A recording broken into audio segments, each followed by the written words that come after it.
राधा स्वामी दाता दयाल की दया, राधा स्वामी सहाय, राधा स्वामी। सबके आगे हाथ जोड़ कर विनती है, जितनी देर सत्संग हो वाणी हो उतनी देर आप शांति से सुनते रहे। ये शब्द कबीर साहब का है। इसमें एक कली छोड़ दिया आपने वैसे।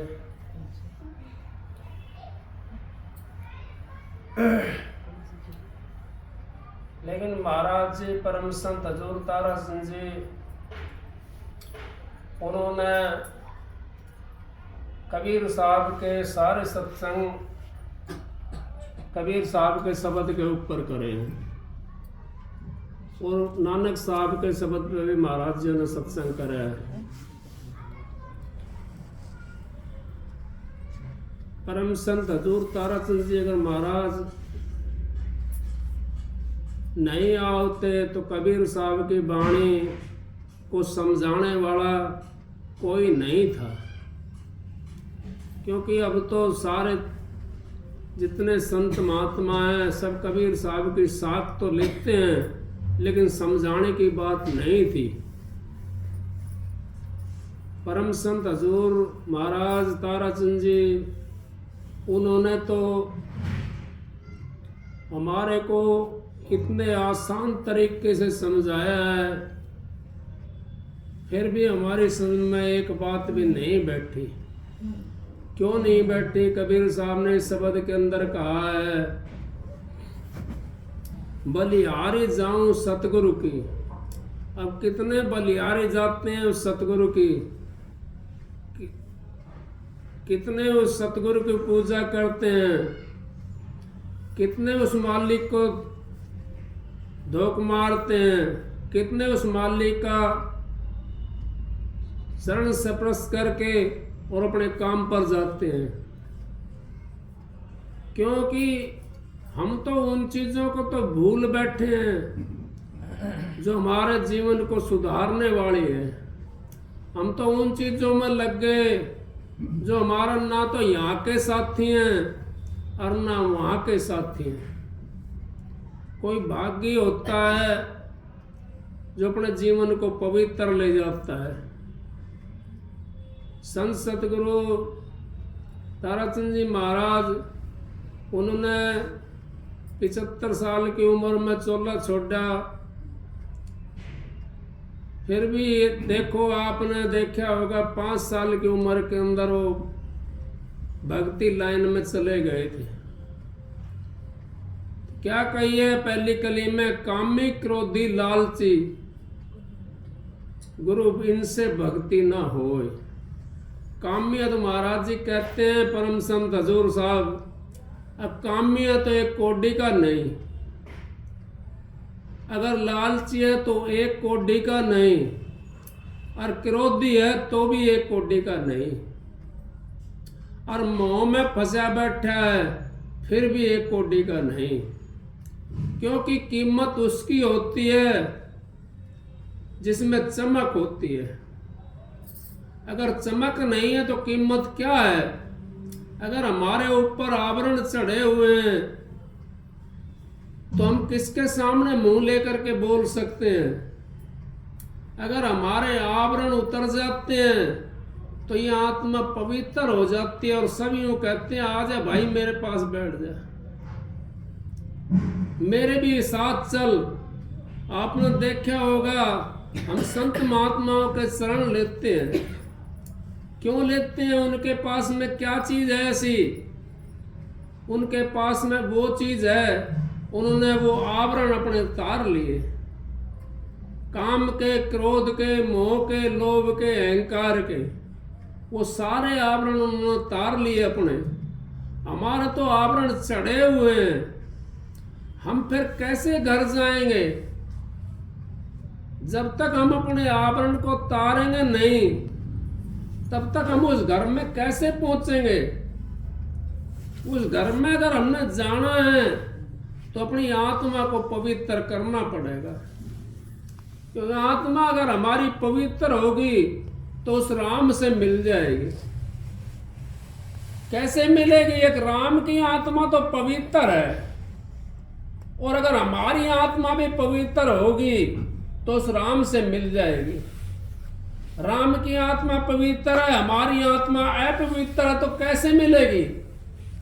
उसके लिए तो अगर हमने मिलना है तो अपनी आत्मा को पवित्र करना पड़ेगा। कामी, क्रोधी, लालची गुरु इनसे न भक्ति होय, भक्ति करे कोई सूरमा, जात वर्ण कुल खोए। अगर जाति को भी खो देता है सूरमा,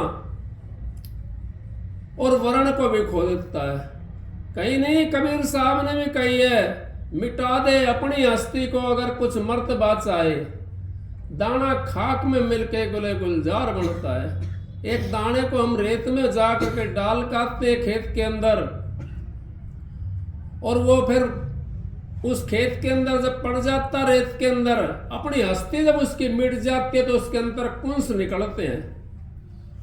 वो कौन से कुंस होते हैं? वो ज्ञान रूपी कुंस होते हैं। अब जब ज्ञान रूपी कुंस होते हैं, फिर उसमें हम सिंचाई कर देते हैं तो वह पूरा दरखत हो जाता है।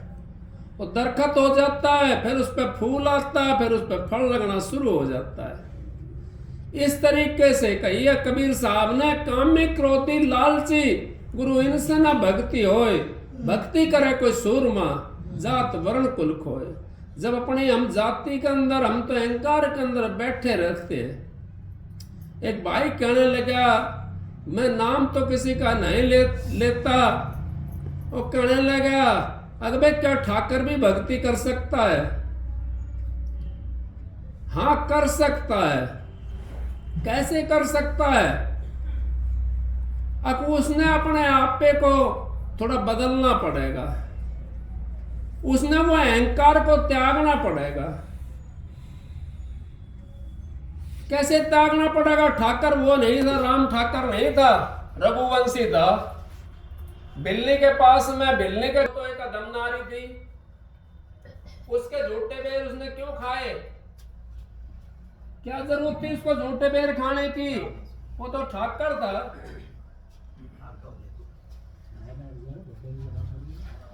क्योंकि उसकी आत्मा पवित्र हो चुकी थी। जिसकी आत्मा पवित्र हो जाती है, वो अपनी उसको प्रक्रिया को बदल देता है। जिसकी आत्मा पवित्र नहीं होती, वो मरोड़ में बैठा रहता है। वो तो इतनी मरोड़ के अंदर रहता है, अब वो तो यूं सोचता है कि मेरा सिवा तो कोई नहीं है। एक बार तो धन का उड़ीन देख लेता है, एक बार बेटे पोते उड़ीन देख लेता है, एक बार अपना शरीर के उड़ीन देख लेता है। ये नहीं पता ये शरीर नहीं मिलेगा, ये धन भी बार बार नहीं मिलेगा। अगर ये शरीर बार बार मिलता, लेकिन शरीर तो बार बार मिलता है, लेकिन मनुष्य का चोला बार बार नहीं मिलेगा। और धन भी मनुष्य चोले में ही मिलता है, और यूजिंग भी मनुष्य चोले के अंदर ही कर सकते हैं हम धन की। बाकी कोई ऐसी जगह नहीं है जिसके अंदर हमारा को धन मिल गया और हम यूजिंग कर ले। दान पुण्य कर सकते हैं क्या? कुत्ता दान पुण्य कर सकता है? या कोई पक्षी दान पुण्य कर सकता है? या भैंस, गधे, घोड़े कोई दान पुण्य कर सकता है? नहीं कर सकता। यज्ञ भी वही करता है जो मनुष्य चोले के अंदर आ जाता है। यज्ञ से आदमी क्या करता है? कबीर साहब की वाणी है। एक बहुत बड़ा विद्वान था, वो सुबह लेटरिन के लिए गया, वो लेटरिन पखाना गया। कबीर साहब के टाइम की बात है ये। उसके कबीर साहब कहने लगा, दादा राम राम। वो विद्वान नहीं बोला, क्योंकि लेटरिन के हाथ था उस टाइम, नहीं बोला। फिर दोबारा कही, अग दादा राम राम। जब भी नहीं बोला, तिबारा फिर कही, अग दादा राम राम। वो नहीं बोला, उसी गैले गैल हो लिया कबीर साहब भी।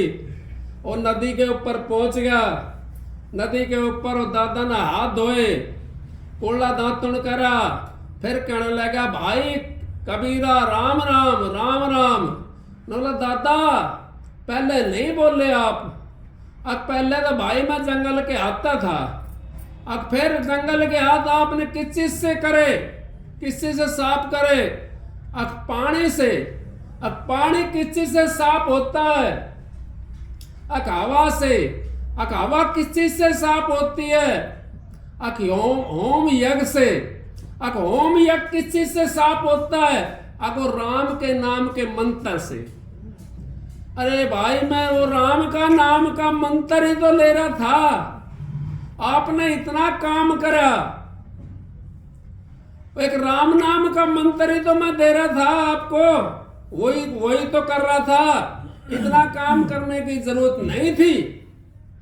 तो राम नाम सबके हैं, ठाक ठाक कर और चोर, बिना प्रेम रिझे नहीं तुलसी नंद किशोर। दादा भी कान पकड़ गया, अग भाई कबीर साहब ने मेरे चोंद खोल देती। संत महात्मा यहाँ जीवों की चोंद खोलने के लिए आते हैं, वो अपने लिए नहीं आते, वो हमारे जैसे खुटकर्मियों के लिए आते हैं। हमारे जैसों को वो शिक्षा दे करके उस धाम में ले जाते हैं जहां से जीवात्मा आई थी, उस धाम में पहुंच जाती है, उस धाम के अंदर पहुंच जाती है तो ये अपने उस मालिक से मिल जाती है। महाराज जी कहते हैं, परम संत हजूर ताराचंद जी, इसी घर के तो अंदर स्त्री रहती है और उसी घर के अंदर पति रहता है, लेकिन दोनों का मिलाप नहीं है। मिलाप नहीं है, क्यों नहीं है मिलाप? अब उसने पता ही नहीं है। जब पता करने वाला कौन आता है? पता करने वाला संत सतगुरु होता है।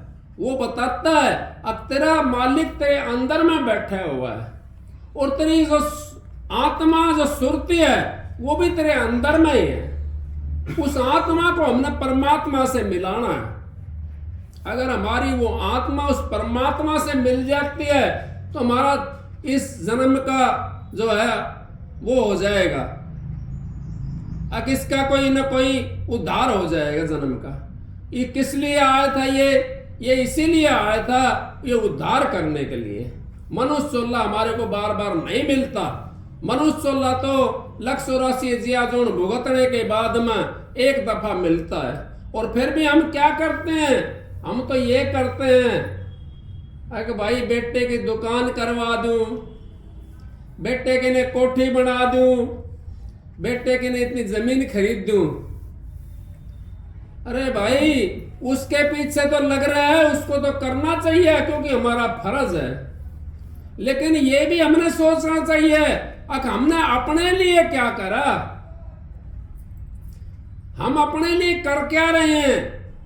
बेटे पोते धी जमाइयों के लिए तो हमने बहुत कुछ कर दिया, अपने लिए तो यही है आत्मा को उस परमात्मा से मिलाना है। ये तो अपने साथ जाने वाली चीज है। उस सतगुरु से मिलाना है जिसने हमारे को नाम दिया है, उस मालिक से मिलाना है जिसने हमारे को शिक्षा दी है, उस धाम में ले जाना है जहां से ये जीवात्मा आई थी। उसी धाम से हमारा उद्धार होएगा। फिर क्या कहिए दूसरी कली में? क्या कहिए उसमें?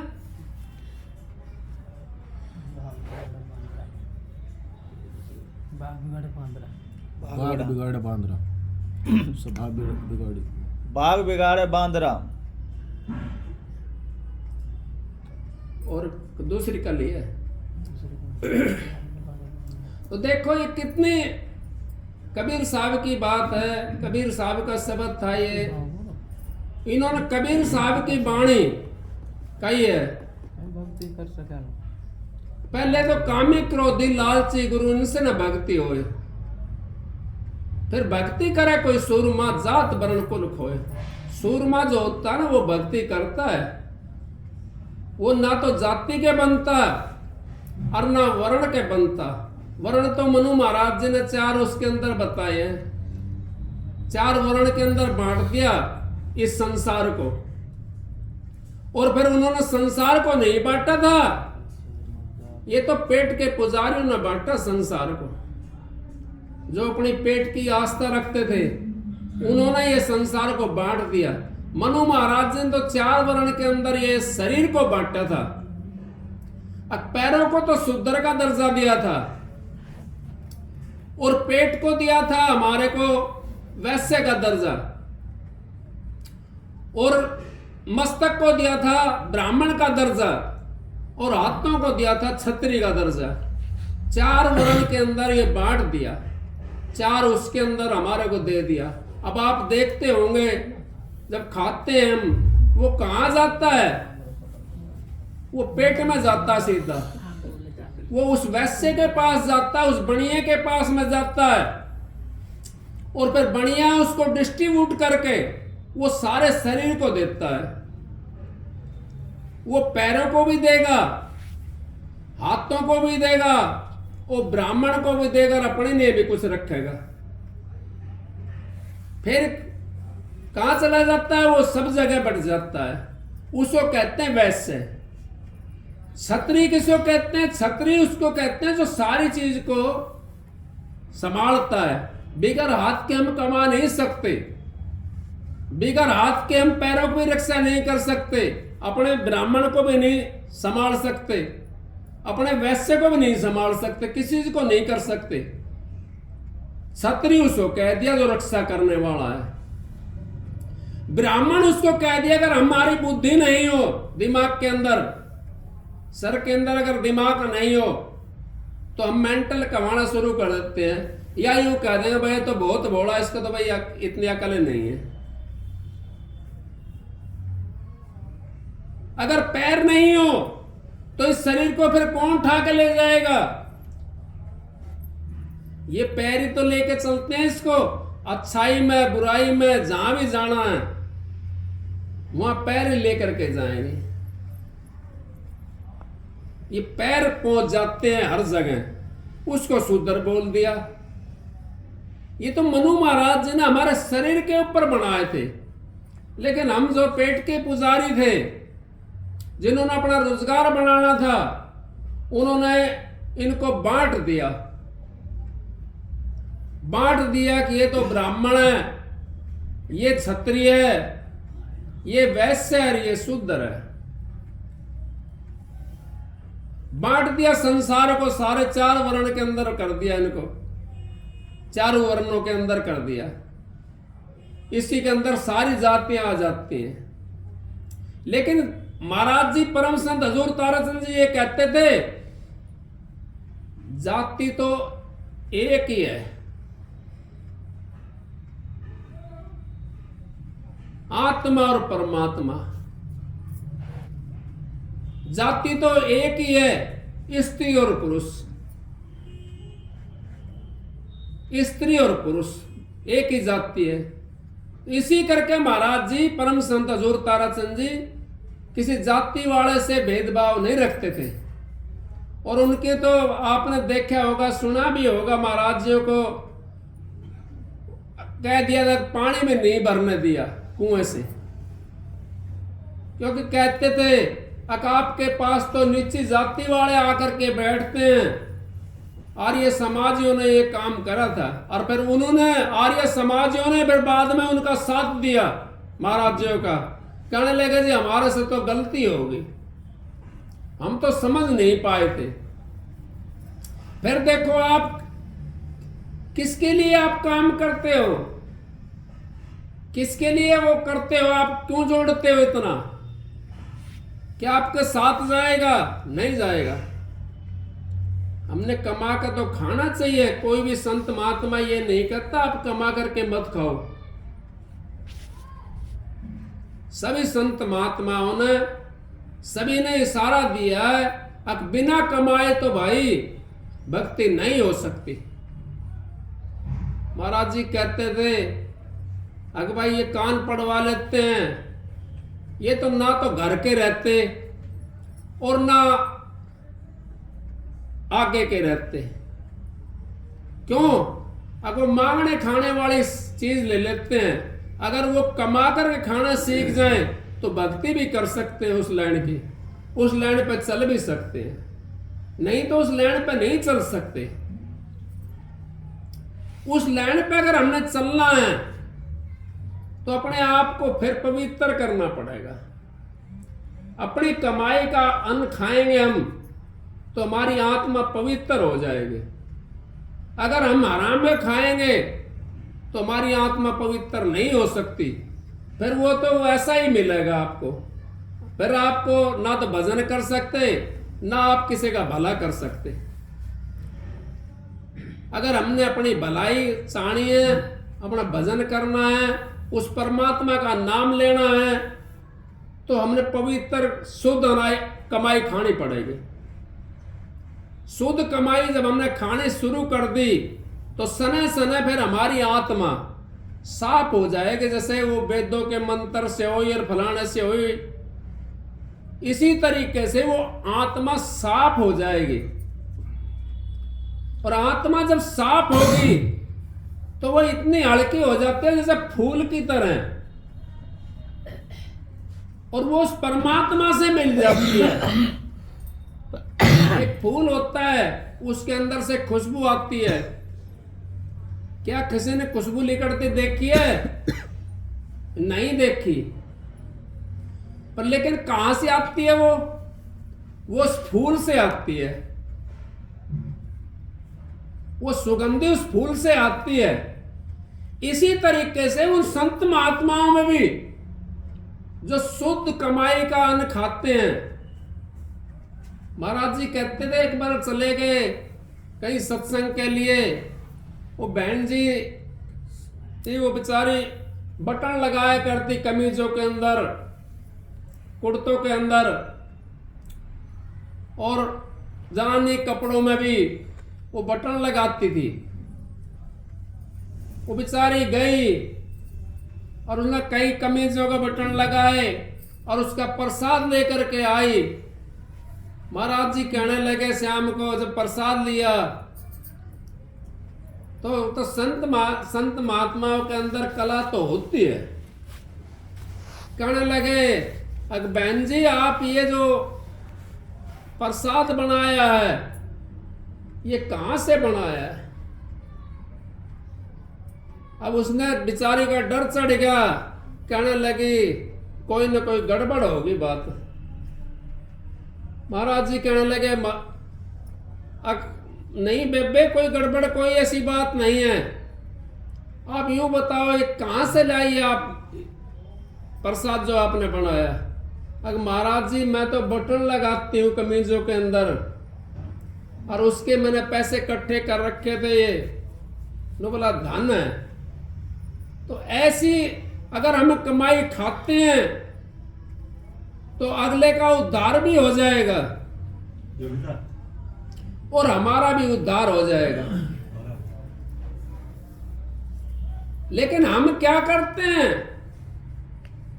हम तो जो हराम का वैसा आ जाता है उसको खाने के लिए कभी सोचते भी नहीं है अगर भाई हमने करना है कि नहीं करना है, ये खाना है नहीं खाना। हमने तो अपनी मान बढ़ाई के लिए हम चले जाते हैं, लेकिन मान बढ़ाई गर्भ ईर्ष्या सुगरा हो तो सो त्याग, और बिना त्यागे हर नहीं मिले। पाप काया का दूना लग है।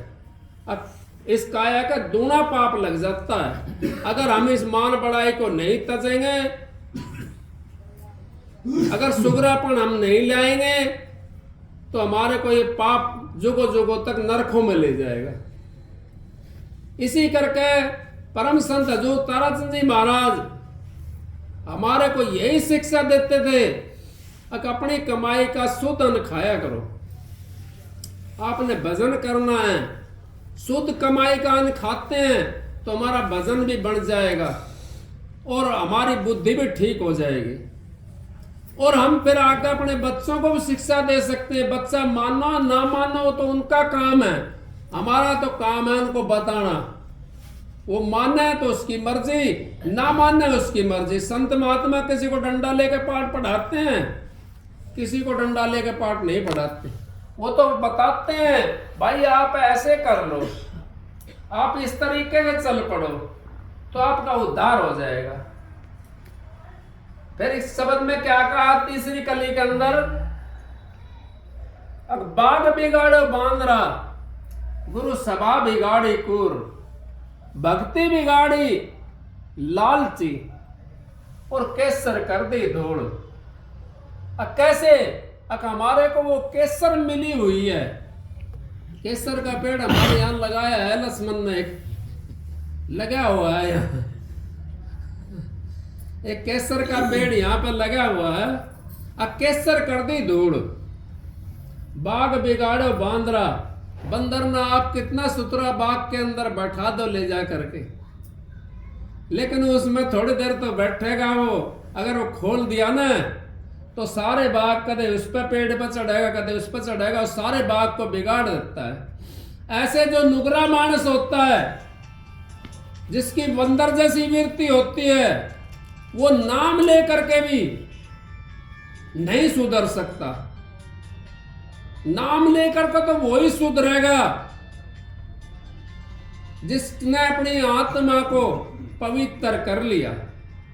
नाम लेकर के तो वही सुधरेगा जो अपने घर जाना चाहता है, और जो यहाँ के ऐसा आराम करना चाहता है, वो नाम ले लो, और चाहे भाई परमात्मा से मिल लो, चाहे राम का बाप से जाके मिल लो, वो नहीं सुधर सकता। भक्ति बिगाड़ी बाग बिगाड़ो बांद्रा, गुरु सभा बिगाड़ी कूर। कूर कहते कुत्ते को। और गुरु की सभा को जो है ना, जिसकी कुत्ते जैसी वृत्ति होती है ना, एक टूक यहाँ खा लिया, एक टूक वहां खा लिया, एक टूक वहां खा लिया, वो गुरु की सभा को बिगाड़ देता है। अब कोई नाराज ना हो जा, क्योंकि ये तो सत्संग की बातें हैं, मैं नहीं कह रहा, ये तो कबीर साहब कह रहे हैं। अगर बाग बिगाड़ो बांद्रा, गुरु सभा बिगाड़ी कूर। अगर आपको सत्संग कहीं मिलता है, उससे अगर बढ़िया मिलता है सत्संग तो सुनो। अगर आपके गुरु का सत्संग है, अगर उससे बढ़िया आपको सत्संग कहीं मिलता है तो खूब सुनो जा करके, और अपने गुरु को भी जा करके बताओ, अब फलानी जगह सत्संग है, वहां पर जा करके सुनो, चलो हमारे साथ। महाराज जी कहते थे, अगर मेरे से कोई ऊपर वाला बताने वाला आपको मिल जाए, कभी महाराज जी ने किसी को बांधा नहीं, अगर मेरे से कोई ऊपर वाला बताने वाला मिल जाए आपको, तो मेरे को भी बताना आकर के, मैं भी आपके साथ चलूंगा। इतने बड़े संत की ये बातें थी, और फिर हम तो वैसे ही चले जाते हैं। बाग बिगाड़ो बांद्रा, गुरु सभा बिगाड़ी कूर, भक्ति बिगाड़ी लालची। हम लालच के अंदर फंस जाते हैं। 4 पैसे हम दान के नहीं देते किसी को। हम बताओ कैसे मोक्ष में चले जाएंगे? पक्षी 2 पर होते हैं पक्षी के, अगर एक पर को काट दिया जाए, पक्षी उड़ नहीं सकता।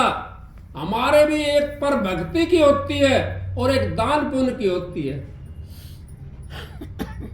अगर हमारी दोनों पर साथ साथ चलती रहेंगी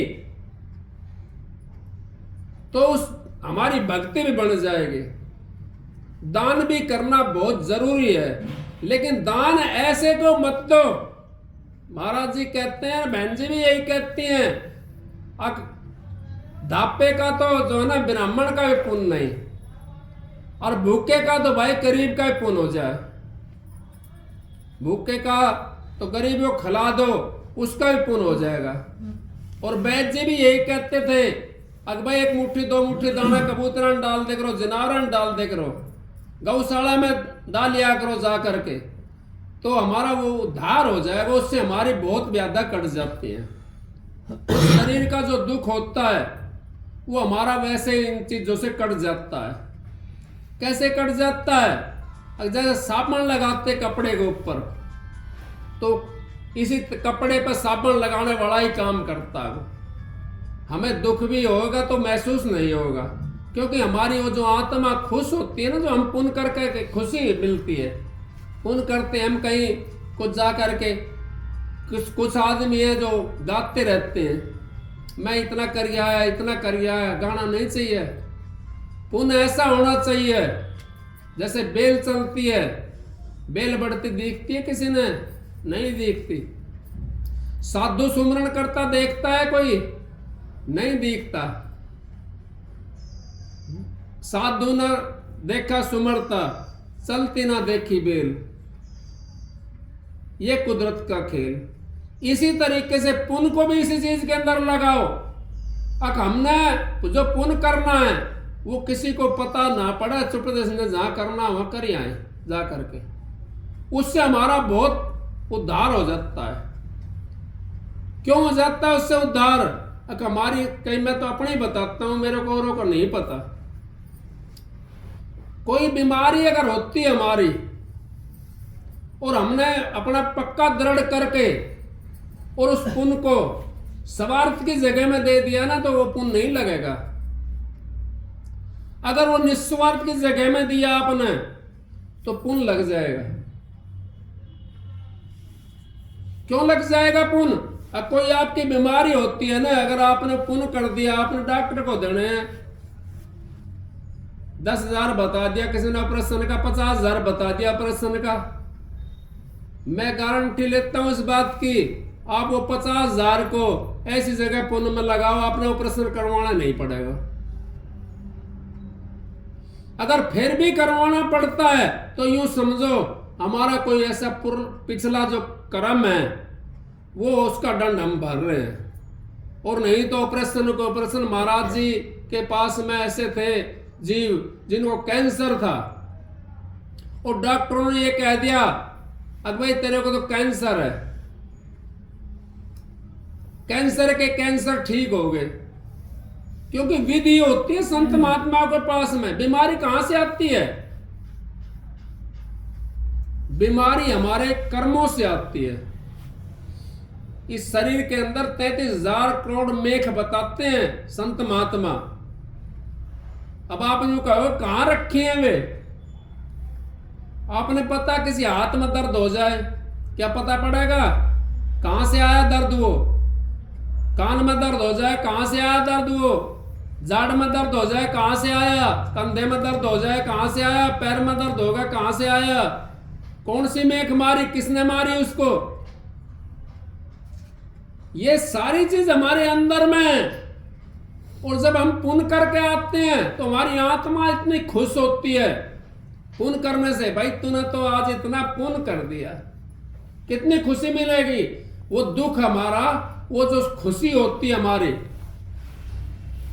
वो दुख को दगद कर देती है। नहीं कहे कबीर साहब ने, राम नाम के ले की होत पाप का नाश, जो चिंगारी आग की पड़े पुरानी घास। फिर हमारा कौन सा रह जाए काम? हमारा काम नहीं रह सकता। और हमने इसी करके इन चीजों से अपना पल्ला झाड़ लेना चाहिए। हमने जो है मालिक का दरबार में जा करके और मालिक की विनती करके और एक काम करें हम, अगर भाई अपने सतगुरु पर अपना भरोसा रखें और सतगुरु को भक्ति करें और चीजों के अंदर हम ज्यादा ध्यान ना लगाएं। जिसका काम रह रहा है, जिसने बच्चे भी आने हैं, वो अपने करते रहे। और जो सारी चीजों से निफराम हो गए, बच्चे ब्याह दिए और फिर भी ये सोचते हैं कि भाई मैं तो ये और कमा लूं, और कमा लूं। कमा तो ले, लेकिन वो कमाई नहीं, वो कमाई कर।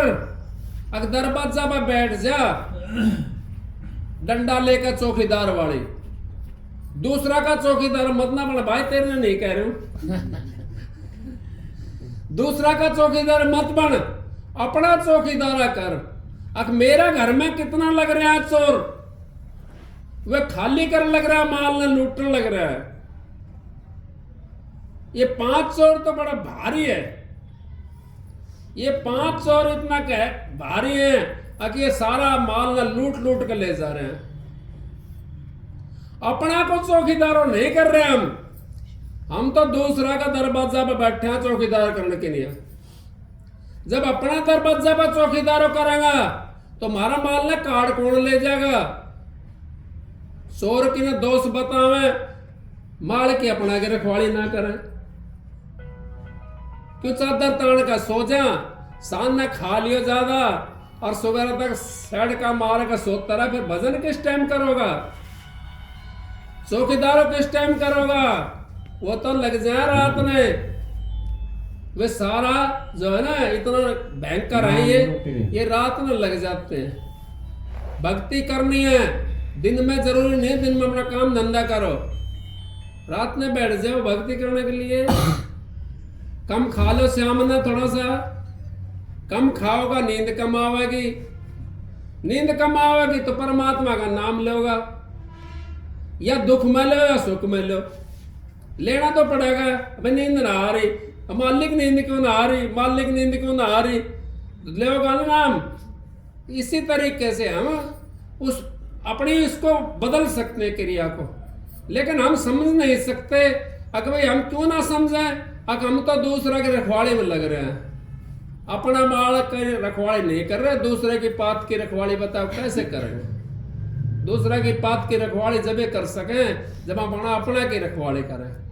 अपना की जब हमारी रखवाड़ी हो जाएगी तो हम कामयाब हो जाएगा। और अपना में तो चोर लगा पड़े और दूसरा के रखवाड़ी करे तो फिर कैसे काम चलेगा, नहीं चलेगा। बाग बिगाड़ो बांधरा गुरु सभा बिगाड़ी कुर, भक्ति बिगाड़ी आलसी कर दी केसर धूड़। अब केसर मिली थी, वो मालिक का नाम मिला था, ये 700 रुपये पूंजी मिली थी और ये हमारी खाली जान लग रही है। अब केसर करता ही धूर, अब वो केसर की तरह बताया उस नाम को, अब वो धूल कर दी। मिरक की नाभि के अंदर कस्तूरी होती है, लेकिन बन बन डोलता है पूरा बन में। नू सोचा कि यहां तक खुशबू आ रही है, नू सोचा यहां तक खुशबू आ रही है। इसी तरह हम अगर हमने नू पता है कि हमारे मालिक ने हमारे अंतर में परमात्मा को बता दिया, फिर कदे तो कहीं जा रहे हैं, कदे कहीं जा रहे हैं, नाम किसका ले, कदे कहीं धोख मार रहे हैं, कदे कहीं धोख मार रहे हैं। परमात्मा नहीं है, परमात्मा तो तेरे अंदर में बैठा हुआ है, परमात्मा तो झनकार दे रहा है। आजा भाई तू मेरे से मिल ले,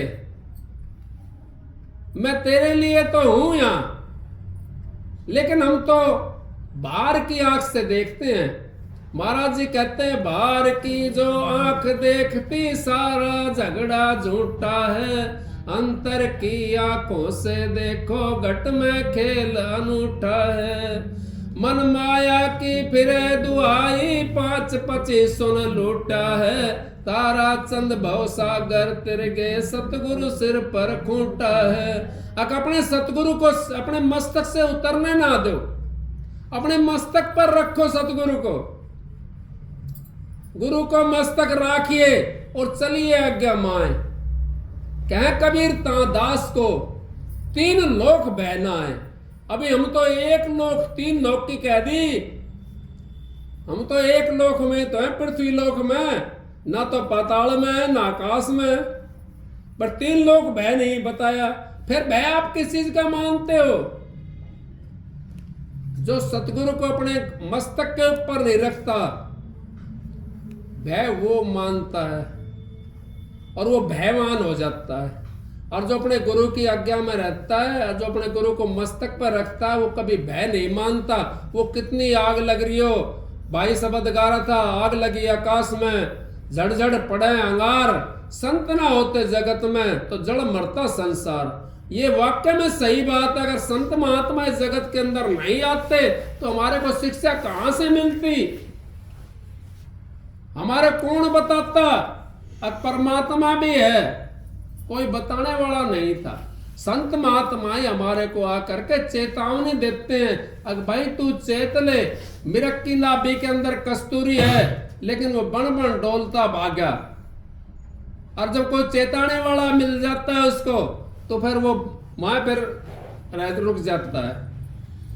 तो हमारे को चेताने वाला मिल जाता है तो हम रुक जाते हैं, नहीं तो हम भागा डोलते हैं।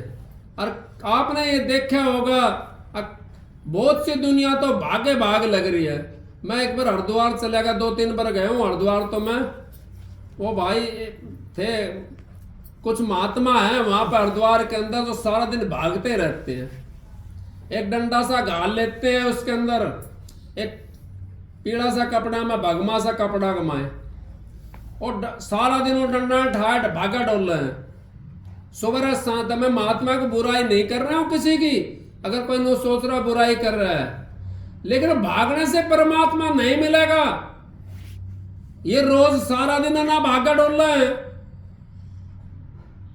ये नीलगाय जिनने कहे, ये खरगोश सारा दिन भागा ना डोल रहा है, ये पक्षी सारा दिन ना उड़ा है, कति भी उड़ना कसर ना गाला, कुछ भी काम ना हो फिर भी उड़ता रहे, उससे परमात्मा नहीं मिलता। परमात्मा तो ये बंदे तेरे अंदर में है, तो उस परमात्मा को अपने अंतर में ढूंढने की कोशिश कर। उस अंतर के अंदर जब परमात्मा को हम ढूंढेंगे तो तिल की ओट में संत महात्माओं ने पहाड़ बता दिया। अगे तिल की जो ओट है, एक तिल की ओट में आपका अचंबा आएगा। हम पहले एक सब वो सुनते थे, भजन कहते थे, कुछ रामलीला मिला में भी करते थे उसको। उनको मेरी गप सुनो भाई, सब सुनो, नाव में नदियां बहती जाए। और फिर नु कही कीड़ी चढ़ी पहाड़ पे, पी के नौमण तेल, हाथी घोड़ा लिया बगल में, सिर पे धर ली रेल। ये बताओ, एक कीड़ी वो पहाड़ पर चढ़ गई और नौमण तेल ले पी के चली गई, और हाथी घोड़ा बगल में ले लिया और सिर पर रेल धर ली। बताओ ये कोई वो वैसी बात है? लेकिन हाँ, ये बात हकीकत है। ये हमारी जीवात्मा, वो कीड़ी का तो फिर भी आकार बता दिया, इसका तो कोई आकार नहीं है, इसका तो कोई आकार नहीं है। और सारा ब्रह्मांड ने सिर पर धर कर चला है, ना चला है? क्यों चलती है सिर पर धर के? ये 100 योजन तक पानी आता है और उसकी धार पर मछली चढ़ जाती है 100 योजन ऊपर तक। इसी तरीके से हमारे जीवात्मा भी उस शब्द रूपी धार के ऊपर,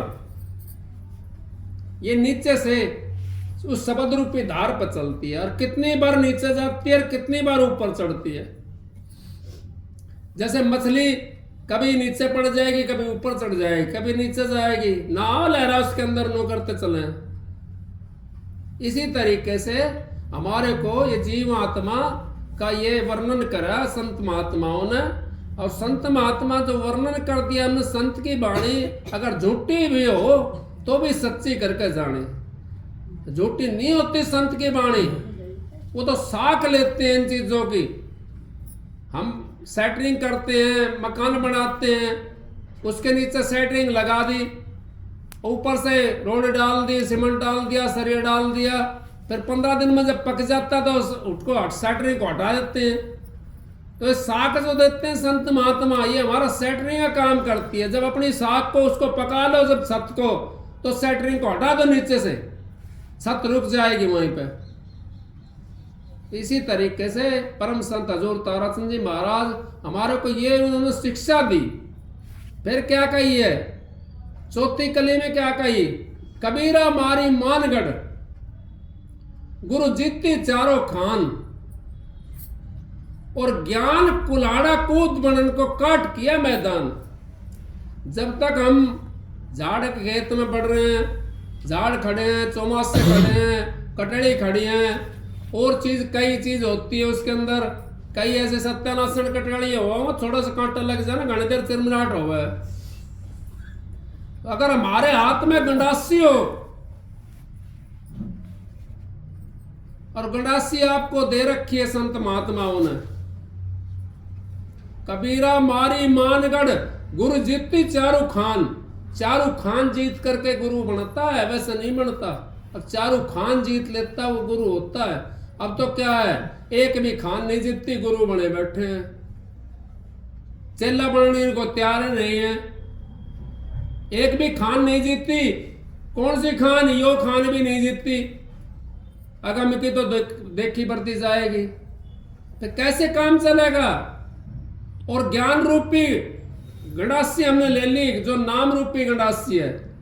आपके अंदर कितना अड़ंगा जाम रहा है, आप सुमन करना शुरू करो, आपका अड़ंगा जो है ना, राज सुने, आपका अड़ंगा उस साइड से आ गया, आपका जो अड़ंगा है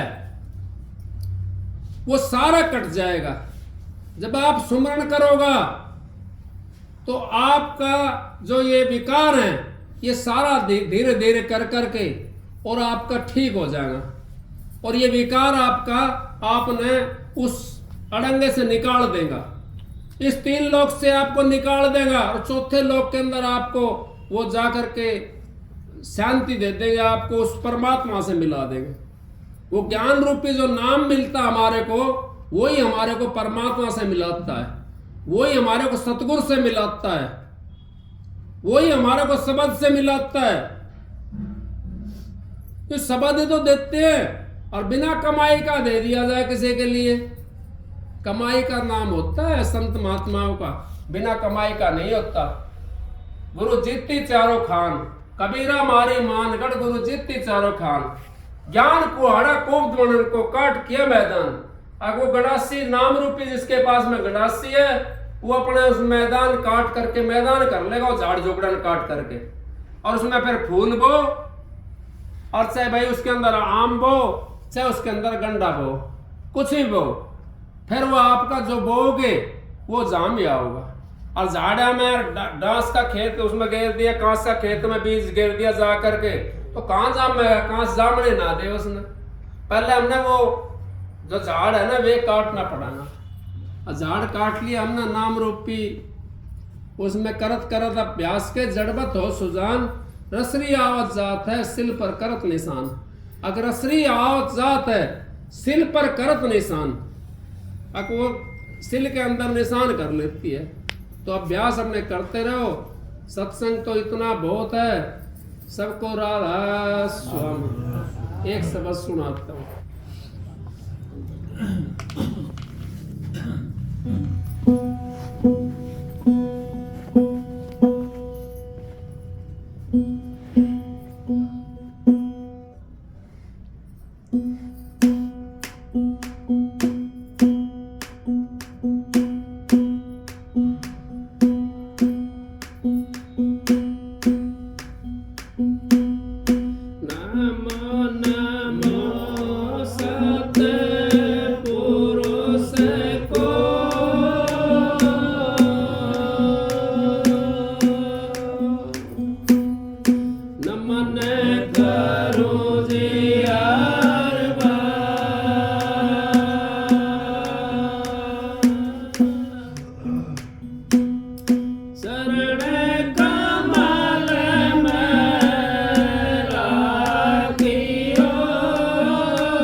यही नाम निज नाम है, मन में अपने धर ले।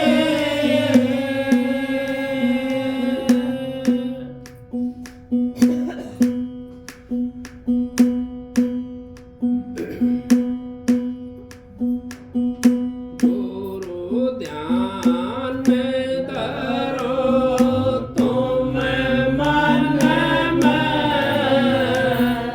गुरु नाम सुमर छिन छिन में। गुरु ध्यान धरो तुम मन में, गुरु नाम सुमर छिन छिन में।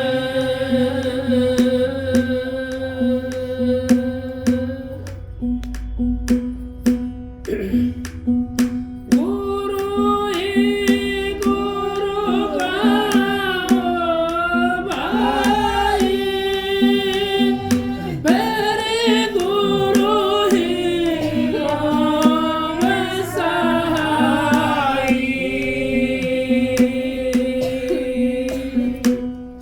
गुरु ही गुरु गाओ भाई, मेरे गुरु ही होव सहाई।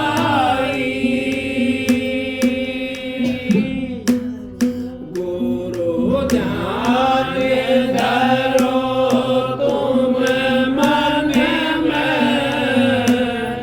गुरु नाम सुमर छिन छिन में। गुरु नाम सुमर तुम मन में, गुरु नाम सुमर छिन छिन में।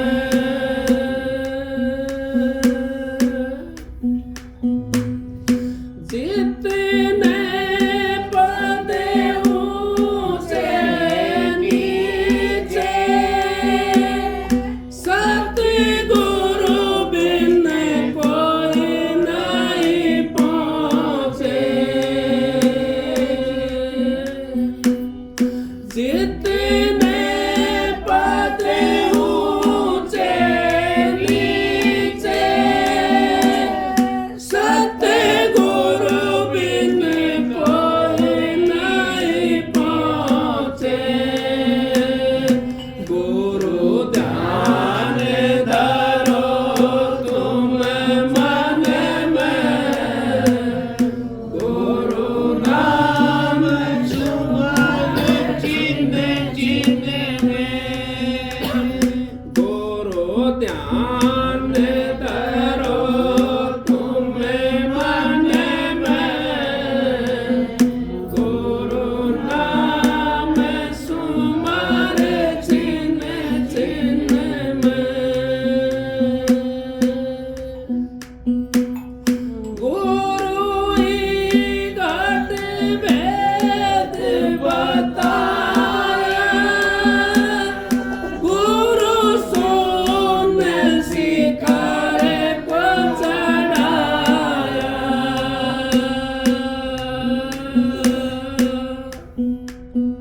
गुरु ही घट भेद बताया, गुरु सोन शिखर को चढ़ाया।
जी महाराज का शब्द है, इसमें सार वेद का सारा वो निचोड़ है।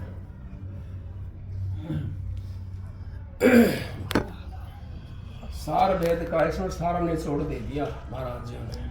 बंद कर दूं।